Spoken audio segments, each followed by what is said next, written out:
abonnez-vous, mettez la cloche, mettez un j'aime.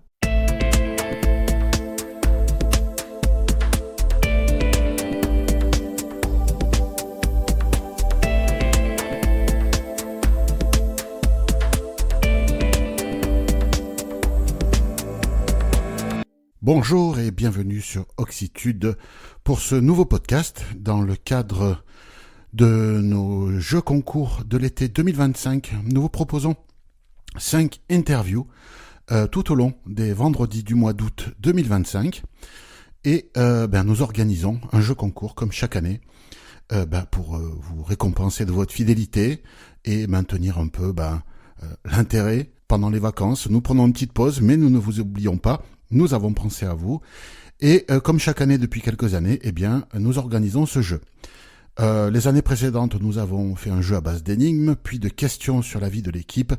Et là, cette année, nous avons décidé de réaliser 5 interviews différentes. Et le jeu, va consister à être attentif lors de l'écoute de ces podcasts. Et chaque vendredi, il y aura une question en rapport avec le podcast de la semaine. Il suffira de répondre via le formulaire sur la page du podcast sur le site oxitude.org, www.oxitude.org, et ainsi, vous pourrez voir le règlement du jeu plus précis, le détail des lots et proposer une réponse. Et ceci pour chacun des 5 vendredis du mois d'août. Et cette année, nous avons encore pas mal de sponsors qui ont joué le jeu pour vous offrir des lots. Et le détail sera sur les pages, mais je vais quand même les nommer ici. Il s'agit de la société Access Solutions, de DidactiWeb, JM Service, Okinea, Sonar Vision, VoxyWeb et l'équipe d'Oxitude vous offre également des cadeaux cette année.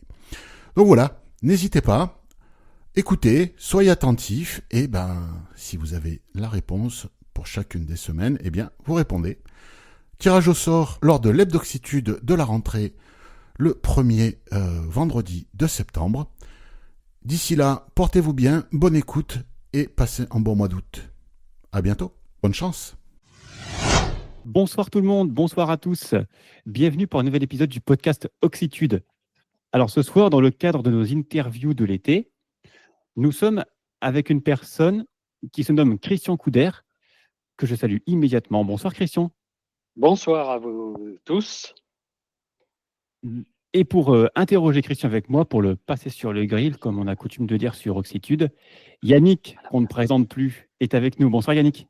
Bonsoir à tous et bonsoir Christian. Très heureux de te retrouver ici.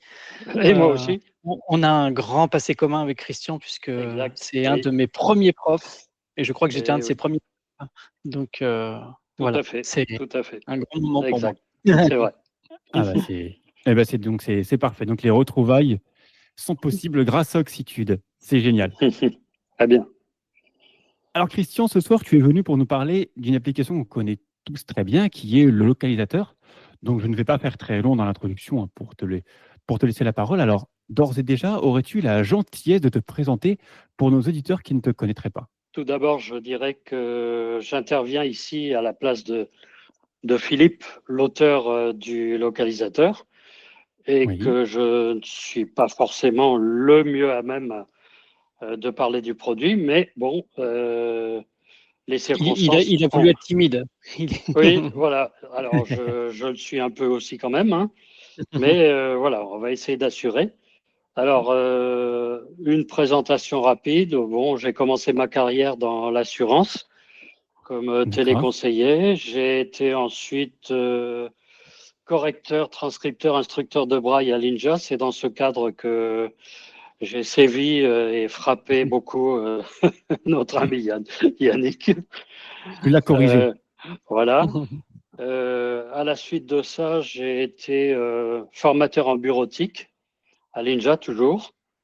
Et j'ai terminé ma carrière à l'association Valentin UI comme chef de projet informatique. Donc, j'ai suivi pas mal de projets tels que Duxbury Systems. J'étais chargé de traduire le logiciel en français, de tester le produit, etc., etc. J'ai été rédacteur en chef du Loïc Braille, le journal historique de l'association, et bien d'autres projets encore. Voilà, maintenant, je suis président un des membres principaux de la commission d'évolution du Braille français. Voilà, un membre de la commission évolution du Braille français, effectivement, pendant une quinzaine, vingtaine d'années. Et ensuite, j'ai été également membre du comité pour l'uniformisation du Braille français, puisque à l'époque, il y avait des divergences pour faire simple, entre le milieu associatif et le milieu scolaire. On avait des divergences, notamment sur les chiffres Antoine et les ponctuations. Et grâce à un accord de coopération avec notamment les Québécois, les Suisses, les Africains, enfin tous les pays francophones, on a pu finaliser un accord pour normaliser le braille français et avoir finalement tous les mêmes signes dans tous les pays francophones. Voilà. Donc je suis en retraite depuis 9 ans. Je suis accompagné d'un chien guide, Horace, qui est mon 4e chien. Et je suis un adepte de la course à pied. Très bien. Entre autres choses, voilà. Parfait. Alors maintenant, est-ce que tu pourrais... Oui, tu allais dire, Nick? Non, j'allais dire, et du coup, quand même, si on te fait venir aussi ce soir, c'est que tu collabores de près ou de loin au projet du localisateur, puisque tu es assez proche en fait de Philippe dans le développement, enfin non pas d'un point de vue technique, mais d'un point de vue, je crois. Oui, testing, effectivement. Oui, je connais Philippe depuis. J'ai du mal à me situer, mais sûrement une trentaine d'années ou plus. Et donc, on avait commencé à l'époque avec des produits tels que Sonolec, je ne sais pas si ça parle à certains, avec une synthèse vocale qui, à l'époque, était une synthèse développée par l'association Valentin Huy, qui s'appelait Valentine. Ça rappelle des vieux souvenirs que les moins de 20 ans ne peuvent pas connaître. Et on a ensuite poursuivi nos relations. Donc Philippe a développé le localisateur il y a, je ne sais pas, il y a peut-être 20 ans déjà, 15 ans. Et j'ai aidé à tester le produit, à faire des suggestions. Et on continue toujours dans ce sens-là. Oui, c'est un produit qui évolue régulièrement. Peut-être préciser quand même que Philippe est non-voyant, ingénieur. Absolument. Ingénieur non-voyant et développeur. Voilà, il travaille chez IBM et il a une passion qui est le développement de produits. Alors, ce qui est intéressant de considérer, c'est que Philippe est effectivement aveugle et que les produits les mieux adaptés aux aveugles et malvoyants sont des produits conçus par les aveugles et malvoyants. Par et pour, on va dire. Je citerai par exemple Louis Braille. Oui. On n'a pas trouvé mieux que l'écriture Braille depuis 1825, c'est-à-dire 200 ans. Donc, Philippe a conçu un produit qui répond à ses propres besoins. C'est en ce sens-là que le produit a évolué constamment par rapport à ses besoins qui se révélaient au fur et à mesure de ces tests notamment sur smartphone, puisque maintenant le produit a beaucoup basculé sur smartphone, dans la mesure où les 2/3 des utilisateurs maintenant sont passés de Windows à smartphone, iPhone et Android. Et justement, vas-y François. Oui, alors justement, toi qui es proche de Philippe, est-ce que tu pourrais nous dire quelle a été l'idée originale du localisateur? En fait, pourquoi qu'est-ce qui, alors peut-être que je ne sais pas si tu pourrais me le dire, mais qu'est-ce qui lui a donné l'idée de faire ça? Et par la même occasion, est-ce que tu peux rappeler simplement en quoi consiste le localisateur pour ceux qui ne le connaîtraient pas? Alors, l'idée de base, je ne saurais pas le dire, c'est lui qui pourrait développer le sujet. Je pense que il a eu besoin de répondre à un certain nombre d'aspirations de personnes qui n'étaient pas technophiles, qui galéraient beaucoup soit sur Windows, soit sur smartphone ensuite, plus tard, quoi. Et je pense qu'il a eu le désir de simplifier les choses au maximum pour pouvoir avoir un produit qui puisse être utilisable par un envoyant non technophile ou très peu technophile, de manière à ce qu'il puisse se débrouiller avec un maximum de fonctions, puisque le localisateur rassemble de nombreuses fonctions. C'est un agrégateur finalement de contenu. qui répond à plein de besoins. Et Ce dans qu'on ce appelle un sens, agrégateur, ouais, c'est ça. le principe, c'est de ramener des sources Voilà. dans une autre interface. C'est-à-dire qu'il récupère Voilà. des sources sur le web et les ramène Ça. dans une interface accessible. Ouais. Voilà, c'est ça. Donc aujourd'hui, on a 3 plateformes finalement qui permettent d'utiliser le localisateur. On a d'abord l'interface classique sur Windows avec un PC, donc sur le localisateur installé comme une application standard. Donc ensuite, il nous suffit de lancer le produit par un raccourci Alt-Ctrl-L en général ou sur le bureau. On a ensuite l'interface web qui reproduit exactement et fidèlement ce que contient le localisateur sur Windows. Et enfin, on a le localisateur pour smartphone. Alors, à la fois la version iOS, la version pour iPhone et la version pour Android, y compris des téléphones adaptés comme le Smart Vision ou j'oublie l'autre là. Le Blind Shell. Voilà, Blind Shell, ouais, tout à fait. Et donc aujourd'hui, on a basculé depuis environ 2 ans sur smartphone. Les 2 tiers des utilisateurs sont passés en fait de l'interface Windows à l'interface sur smartphone. Voilà. D'accord. Très bien. Donc, peut-être qu'on peut citer quelques grandes. Alors, on ne va pas citer toutes les sources parce qu'il y en a tellement que ce serait un catalogue, oui, ce serait peu possible. Oui. Mais peut-être les grandes catégories. Oui, alors bon, sur. Quelques-unes, en tout cas. Alors, en tout cas, sur PC, l'utilisation sur un PC a été simplifiée vraiment au maximum. On a 2 champs importants qui sont catégorie et source. Donc, Alt-C ou Alt-S nous permettent d'y accéder instantanément.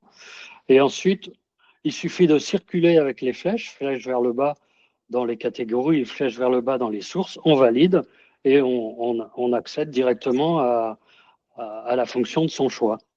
Sur smartphone, c'est un peu plus... alors, c'est plus récent, ça a été remanié très récemment. On va trouver, par exemple, favoris, déplacements, ouvrages, podcasts, presse, vie pratique, outils, paramètres.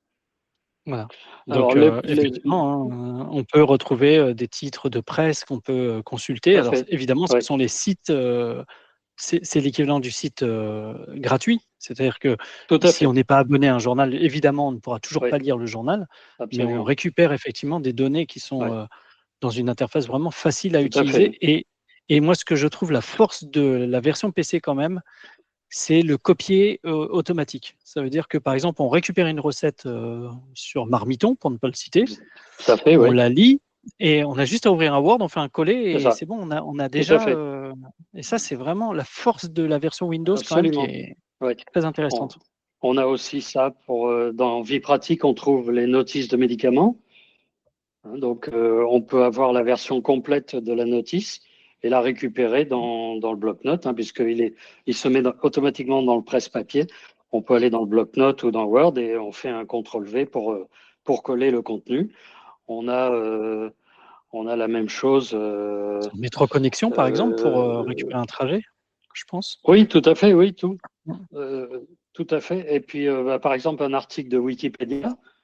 Donc, si Wikipédia a été très optimisé, puisque si on écoute sur l'interface Windows, par exemple, Wikipédia, un article de Wikipédia, c'est infernal parce qu'on va entendre en 1820, lien a été créé, lien, tel projet, tiens, lien, il est né en lien, telle année, etc. Donc là, ça a été complètement expurgé et on a un article complet, c'est le texte pur et dur qui est récupéré dans le presse-papier. On peut le copier aussi simplement. Effectivement, et c'est vrai que chose très intéressante, c'est que on pourrait se dire qu'une application telle que celle-ci s'adresserait plus à des personnes ayant. Alors oui, c'est vrai que la cible peut-être principale est les personnes qui auraient des difficultés avec l'usage d'un ordinateur ou d'un smartphone, mais même des gens très technophiles, ils trouvent leur compte parce que comme les interfaces sont épurées et que l'accès aux sources est vraiment optimisé, ça fait que même des ressources comme tu le disais à l'instant, comme Wikipédia, deviennent agréable à utiliser pour recettes de cuisine parce que, par exemple, sur certains sites qu'on ne nommera pas, l'accessibilité étant ce qu'elle est, pour être poli, il est compliqué parfois de s'y retrouver et le localisateur permet d'avoir un accès, enfin, comment dirais-je? C'est exactement ce que j'allais dire. En fait, c'est que moi, je suis quand même très technophile, mais en fait, il n'y a pas une journée où je ne lance pas le localisateur. C'est-à-dire que pourquoi j'irais sur des sites complexes alors que je peux récupérer dans une interface facile d'utilisation la même information? C'est pour ça que moi, je suis un grand utilisateur du localisateur, alors que pourtant, je suis plutôt assez à l'aise avec les nouvelles technologies. Mais absolument, parce qu'on n'a pas l'équivalent ailleurs. On a une simplicité d'accès. Tout a été rendu 100% accessible grâce à un produit qui est vraiment dédié déficient visuel, quoi. Tout à fait. Alors, les rubriques les plus utilisées, c'est ouvrages, presse, podcast et YouTube. Selon les statistiques qu'on peut retrouver d'ailleurs dans Paramètres. Alors, ouvrage, ça te sert notamment à télécharger des ouvrages, notamment via EOL, par exemple, la bibliothèque de la VH. La presse, évidemment, comme on l'a dit, de pouvoir consulter des articles. Donc oui, YouTube, c'est aussi un accès facile avec la version audio de la vidéo et il suffit juste de faire CTRL-T de mémoire pour lancer la vidéo en version visuelle si la personne veut le voir, quoi. Oui, tout à fait. On a un lecteur audio qui a été très optimisé, notamment alors sur le smartphone, on a des boutons qui ont été placés d'une manière ergonomique. On a par exemple le bouton lecture-pause qui est juste au-dessus du bouton accueil. Alors ça c'est une demande que j'avais faite et Philippe l'a exécutée. C'est pour ceux qui ont le bouton accueil. On déplace son doigt verticalement d'un demi-centimètre et on trouve le bouton pause, lecture pause. Ce qui est très pratique. Moi qui fais beaucoup de formations, ça me permet de vraiment de faire comprendre aux gens l'ergonomie, quoi. Absolument. On a donc la possibilité de poser des signets, d'augmenter, diminuer la vitesse. On a la possibilité de téléchargement de ces podcasts. Et récemment, il a introduit une fonction suivant précédent qui nous permet d'accéder au podcast suivant dans la liste. Par exemple, si on est abonné à un podcast régulier, notamment Oxitude. Donc moi, j'utilise Oxitude, j'écoute Oxitude et je mets sur suivant ou précédent et j'accède au podcast suivant ou précédent instantanément. Ah, très bien. Moi, c'est devenu mon application de lecture audio. Complètement. Moi aussi. Oui, absolument. On a maintenant, alors, outre EOL, donc la bibliothèque numérique de la VH, on a aussi la possibilité de déposer sur un cloud, un nuage, un fichier zip d'un livre audio, notamment qu'on a récupéré ailleurs. Et ce fichier zip, on va pouvoir l'importer dans le localisateur et le lire instantanément. Ça, c'est une fonction très récente et qui plaît beaucoup parce qu'elle rend un immense service. Si on a Dropbox, pCloud, iCloud, on dépose son fichier zip et on peut être dans dans un train, on peut être dans un métro. Bon, un métro, c'est pas l'idéal, mais un bus, on importe le fichier et on l'écoute. Ça peut être de la musique, ça peut être un ouvrage, ça peut être tout ce qu'on veut. C'est extrêmement facile. Alors justement, on parle un peu de la version mobile. Je crois que c'est une version que tu apprécies beaucoup et il y a des spécificités à la version mobile qu'on ne trouve pas sur Windows, je crois. Oui, alors récemment, on a introduit une fonction dictaphone. Alors, vous me direz, c'est quand même bizarre d'ajouter un dictaphone. On a tout ce qu'il faut sur un iPhone ou un smartphone. Oui, mais essayez de trouver un bouton pour suivre l'enregistrement. On n'a pas, tout simplement. Hein, donc, on a sur cette application, enfin cette fonction dictaphone, on a le bouton enregistrer et le bouton pour suivre l'enregistrement. On n'a rien besoin d'autre. Après, on va retrouver ces enregistrements dans une liste facile à consulter. Hein. On a la même chose avec l'agenda. Le calendrier Apple ou autre, bon, ça marche, quoi. Oui, mais tout à fait. il faut bien avouer que le calendrier Apple, ben, il est quand même pas évident à utiliser. Et c'est pour ça, alors là aussi, Philippe, il a eu besoin de cette fonction parce qu'il avait besoin d'aller rapidement à des rendez-vous, tout simplement, créer un rendez-vous et le retrouver. Alors, la manière la plus intelligente d'utiliser cette fonction, c'est de passer par Siri, alors Siri ou l'équivalent sur Android, bien sûr. On va pouvoir dire programme un rendez-vous pour telle date, à telle heure, tel sujet, rendez-vous avec un tel. Et on va retrouver ce rendez-vous dans la fonction agenda du localisateur, instantanément. Donc, c'est synchronisé en temps réel. Ça, c'est super pratique. Hein. C'est vraiment Super pratique. Voilà. Et puis, alors, bien sûr, une fonction qu'on ne va pas retrouver sur PC, c'est la fonction déplacement. Justement, j'allais te demander. Donc, autrefois, ça s'appelait géolocalisation. Maintenant, ça s'appelle déplacement. Donc, c'est une appli standard. Les applis standards sont peu loquaces, hein, peu orientées vers une application déficience visuelle. Alors que là, on a une application très parlante et accès piéton, essentiellement piéton.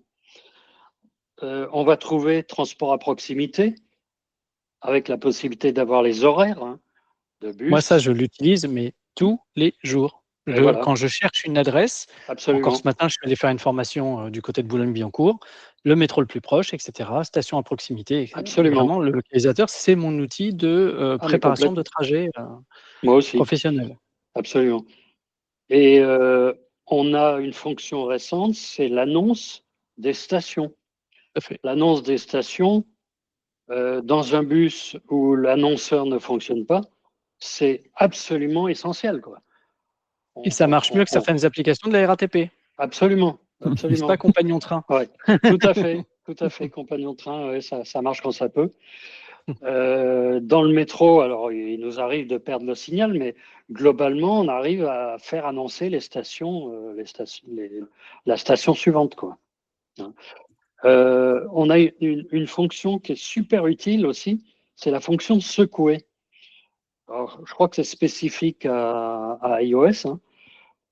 Le fait de secouer son iPhone va déclencher des messages vocaux par rapport à ce qu'on a programmé dans les paramètres vocaux.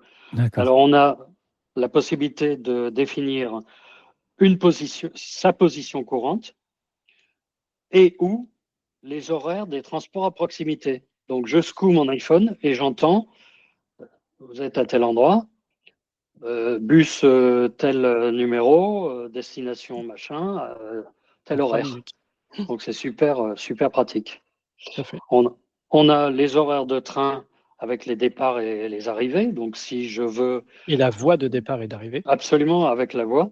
Donc on peut consulter une gare moi, je suis sur Paris, donc je vais consulter, par exemple, Paris. J'attends quelqu'un à la gare Montparnasse. Je vais regarder le train qui arrive à, je dis n'importe quoi, 15h44. Je vérifie l'horaire et je sais qu'il arrive telle voie. On a la possibilité, bien sûr, de mémoriser la position courante, une adresse courante, en mode piéton, bien sûr, hein, par défaut. Et on a aussi la possibilité de poser des balises. C'est un peu comme Voice Vista, hein, pour ceux qui Tout à connaissent. fait. Hein, donc, Oui. la balise va nous permettre de revenir vers cette position au moment où on va le décider. Donc, tout ça se trouve dans la rubrique déplacement. Ouais, c'est vraiment très riche. Ouais, et est-ce qu'il y a une fonction de guidage pas à pas ou pas alors? Est-ce qu'on peut se faire guider d'un point A à un point B? Alors, il suffit d'avoir programmé dans la fonction secouer. Ouais, Et à n'importe quel moment, tu secoues ton iPhone et tu entends la position Ouais. courante. Je pense que François, lui, voulait oui, genre un mode guidage. un mode guidage, c'est ça que je voulais dire.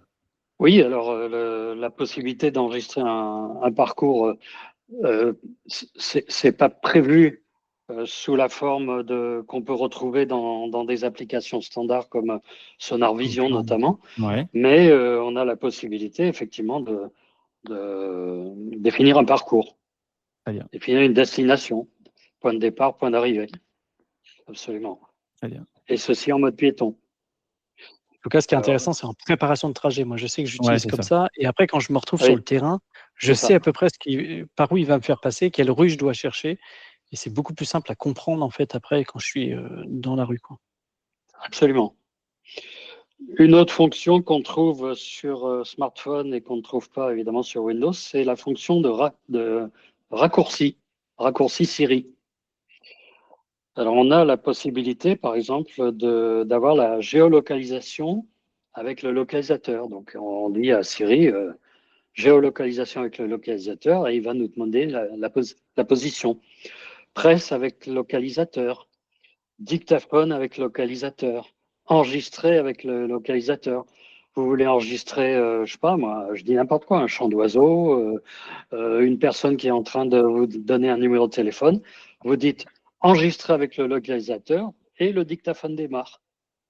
Et Super pratique. ils sont actifs d'office ou il faut aller les activer D'office. dans le Oui, raccourci? d'office. D'accord. Non, d'office. Voilà.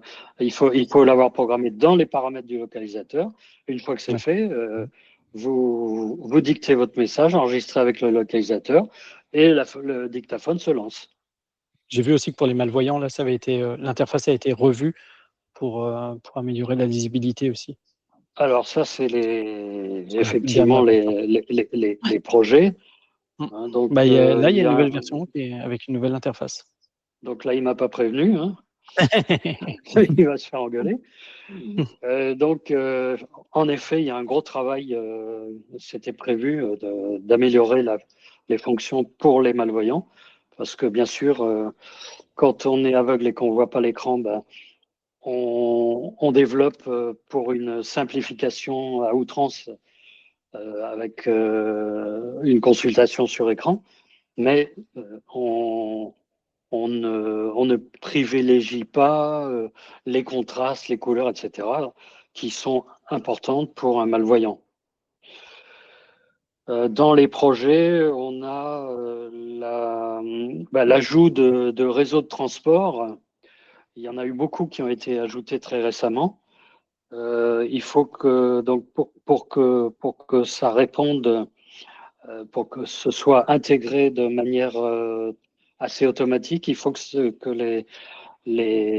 cela réponde à la norme GTFSR-RT,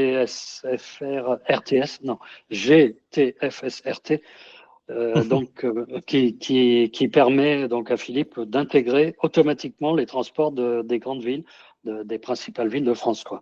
Donc là, ce sont des données qui sont en accès libre et que Voilà, Philippe va récupérer dans des bases de données. Oui, absolument. Donc Et ça permet de puis, savoir éventuellement le temps d'attente du prochain bus. Voilà. Ouais. Oui, tout à fait, oui.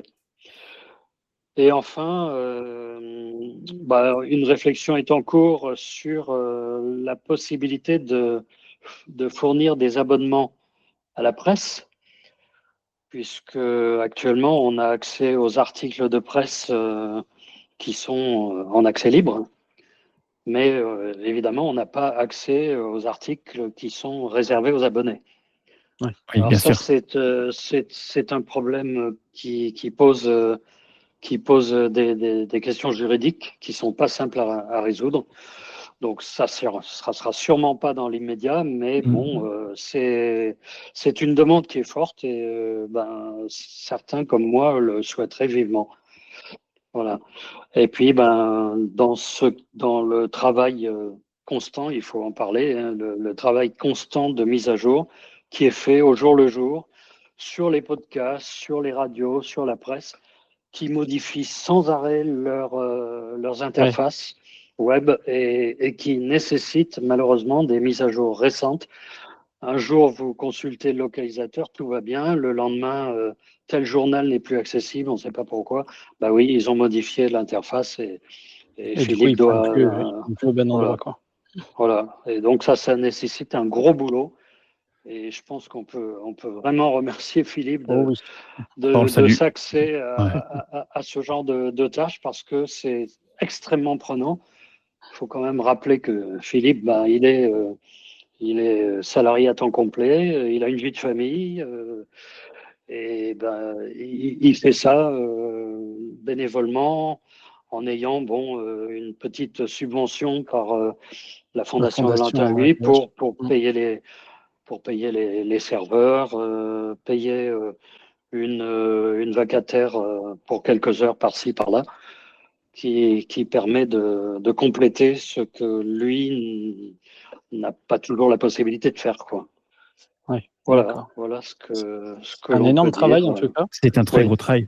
Et c'est ça Tout à qu'on peut souligner parce que c'est vrai que ce genre de projet-là, s'ils ne sont pas mis à jour sur le long terme, effectivement, Oui, ils pourraient oui, perdre de leur oui. pertinence.